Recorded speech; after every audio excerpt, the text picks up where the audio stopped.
नमस्कार, मैं रवीश कुमार। भारत में मुसलमानों के खिलाफ हो रही हिंसा को लेकर प्रमुख रूप से अमेरिका ही बोलता रहा है, लेकिन खाड़ी देश प्राय चुप रहे।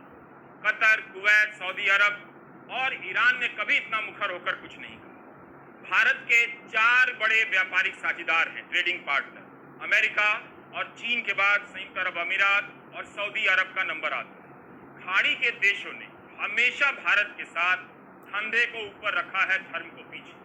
2019 तक सऊदी अरब, संयुक्त अरब अमीरात, बहरीन सहित 6 देशों ने प्रधानमंत्री मोदी को सर्वोच्च नागरिक के सम्मान से नवाजा है, जिन्हें मुस्लिम देश कहा जाता है। इस्लामिक नेशन कतर से एक बड़ा बयान रिलीज हुआ है गुस्ताखे नबी के खिलाफ। जी हाँ, महाराष्ट्र से रामगीर नामक एक पॉपुलर शख्स नबी पाक की शान में गुस्ताखी करता है और अपोलोजाइज भी नहीं करता है। खैर, अगर ईमान होता तो पैगंबर साहब की बेहुरमती करने की हिम्मत ही ना होती उसकी, पर हुई क्योंकि देश में इसके खिलाफ कड़े कानून नहीं है। और ये कितना गलत है, इमोरल, नॉन एथिकल है कि आप किसी रिलीजन के जो डिवाइन पर्सनालिटी है उनके ऊपर सवाल उठा रहे हैं। मैंने नहीं सुना इसका बयान, ना मैं सुनना चाहती हूँ, ना आपको सुनाना चाहती हूँ। बस मुद्दे की बात हम करना चाहते हैं कि कतर ने क्या बोला है। रवीश कुमार जी हमारे साथ इस वीडियो में नजर आएंगे हमको इन्फॉर्मेशन देते हुए। हे हाय हेलो नमस्ते जी, सत श्री अकाल, अस्सलामु अलैकुम। मैं निधि शर्मा इंडिया से। और ये कितनी भी कोशिश कर लें नफरतें फैलाने की, पर हम लोग आपस में कभी नहीं लड़ने झगड़ने वाले, ना कभी एक दूसरे से नफरत करने वाले, क्योंकि देश में ये बांटने काटने वाले लोग अलग ही हैं और हम इनकी इस इन्फ्लुएंस से इफेक्टेड नहीं होना चाहते। सच अ शेम। ये जो रामगिरी है ये खुद अपने आप को महंत महाराज बताता है। लोग बड़ी तादाद में इसको देखने के लिए, सुनने के लिए आते हैं, पर ये दूसरे रिलीजन के हुजूर साहब के लिए कुछ भी उल्टा सीधा बोल रहा है। मजहब नहीं सिखाता आपस में बैर करना। हिंदी है हम, वतन है हिंदुस्तां हमारा।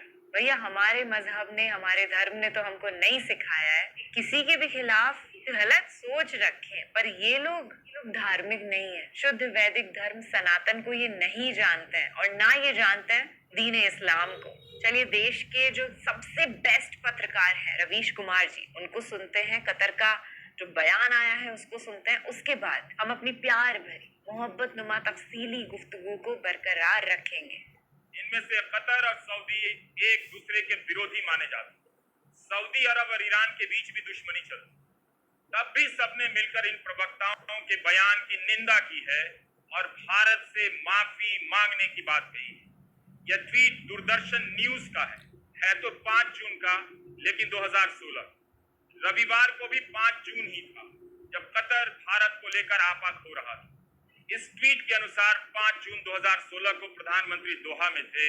वहां उन्होंने कतर को दूसरा घर कहा।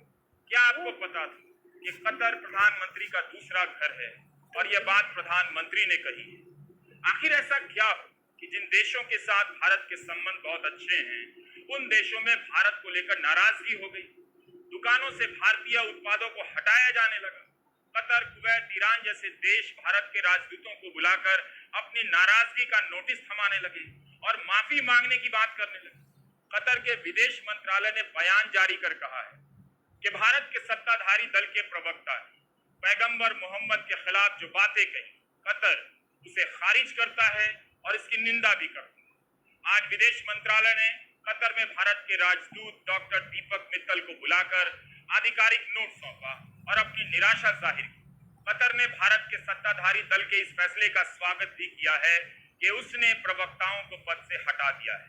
कतर उम्मीद करता है कि भारत सरकार की तरफ से निंदा होगी और सार्वजनिक माफी मांगी जाएगी। इस तरह के इस्लामोफोबिया वाले बयानों को नहीं रोकने से हिंसा और नफरत का चक्र पैदा होता रहता है। सऊदी अरब ने बयान जारी कर निंदा की।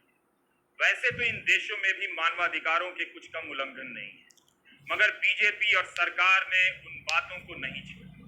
बीजेपी के पास आईटी सेल की सशक्त सेना है, लेकिन बीजेपी ने खुद पर ही कार्रवाई कर ली और सरकार ने बीजेपी के राष्ट्रीय प्रवक्ता को फ्रिंज बता दिया। क्या इसलिए कि भारत के लिए बचाव करना मुश्किल हो गया था?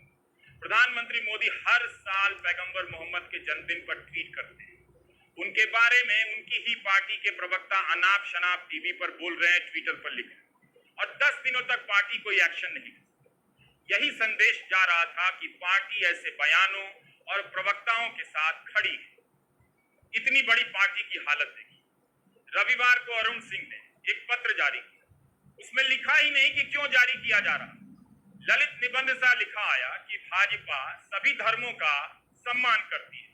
क्या भाजपा जो रूटीन काम करती है उसका भी बयान जारी करेगी? जैसे भाजपा सभी चुनाव लड़ती है। पत्रकारों ने अपनी तरफ से भाजपा के लिए मेहनत की। इस बहस में अभिव्यक्ति की आजादी का प्रश्न भी आ सकता था, लेकिन भारत सरकार और बीजेपी ने इस्लामिक देशों के साथ अभिव्यक्ति की आजादी का मामला नहीं छेड़ा। सीधे प्रवक्ताओं को निलंबित किया, निष्कासित कर दिया। यानी भारत सरकार और बीजेपी से अभिव्यक्ति की आजादी के मामले के रूप में नहीं देखी। यह कितना दुखद है कि भारत में भी लोग ऐसे बयानों पर लगाम लगाने की बात कर रहे थे, मगर सरकार और बीजेपी ने कोई कार्रवाई नहीं। मगर वही बात अरब देशों ने तो 3 घंटे की नाराजगी के भीतर उन प्रवक्ताओं के खिलाफ कार्रवाई भी हो गई। काश भारत सरकार अपने लोगों की आलोचनाओं पर ज्यादा भरोसा करे। भारत इसके लिए भी इन देशों को ललकार सकता था, अभिव्यक्ति की आजादी को लेकर आपत्ति दर्ज करा सकता था। क्या ऐसा हुआ है? मुझे इसकी जानकारी नहीं। आइए अब इस प्रश्न से जूझते हैं कि 23 अप्रैल 2022 सूचना और प्रसारण मंत्रालय ने सभी न्यूज चैनलों को एक चेतावनी जारी की। तब क्यों नहीं इस चेतावनी के अनुसार टाइम्स नाउ और एंकर नविका कुमार पर कार्रवाई की गई? मुझसे प्रतिशत में गलती हो जाती, मुझसे तो नोटिस आते, मुझसे नाम और जगह में बोलते हुए गलती हो जाए तो नोटिस की आशंका घेर लेती है।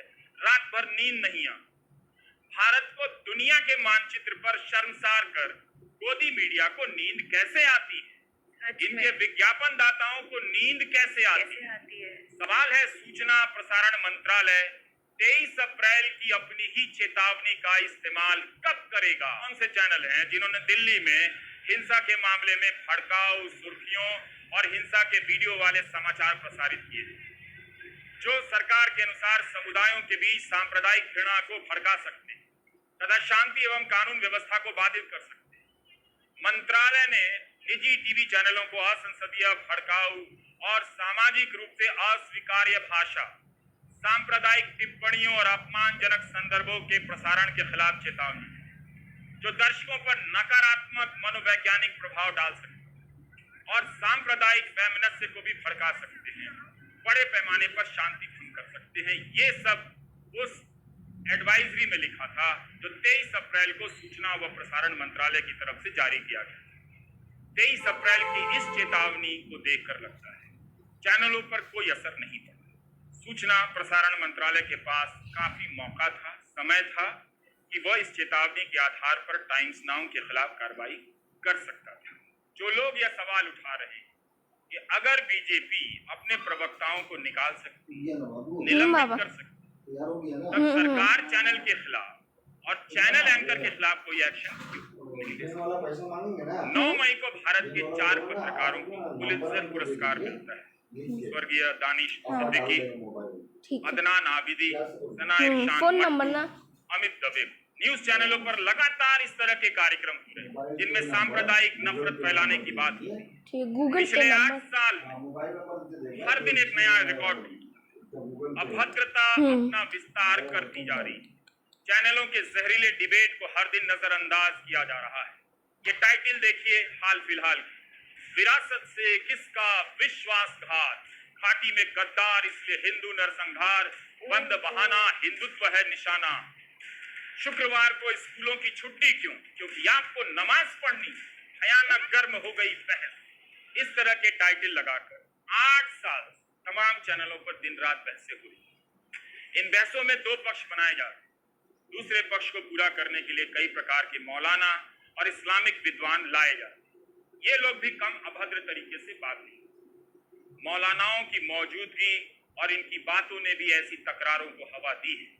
ये लोग हैं जो आग में घी बनने के लिए चैनलों पर जाते हैं। ऐसे तत्वों से भी सावधान रहने की जरूरत है। 2020 में जब कोरोना आया तब न्यूज चैनलों ने एक खतरनाक खेल खेला, याद दिलाता हूं। कोरोना को तबलीग जमात से जोड़ दिया गया। फर्जी आधार पर कवरेज का तूफान खड़ा किया गया कई हफ्ते तक, और फल सब्जी बेचने वाले गरीब मुसलमानों पर हमले होने लगे, उनका बहिष्कार होने लगा। 25 अगस्त 2020 के प्राइम टाइम का एक हिस्सा दिखाना चाहता हूँ ताकि याद रहे कि इस दिन की चेतावनी हमने हर दिन दी, आज भी दे रहा हूं, पहले तो दे ही चुका। विदेशी पैसा हजम, मौलाना का खेल खत्म, कोरोना की रफ्तार का जमाती ड्राइवर, कोरोना वाले मौलाना पर वार, नोटिस 4 बार, जमात से गिरे, रोहिंग्या पर गिरे, देश में कोरोना की कितनी जमात, कोरोना बम, अब कोरोना के नाम पर जिहाद करेंगे, क्या खून देने से जमातियों के पाप खुल जाएंगे? 2 साल पहले का ये वीडियो है, तब ये माहौल था।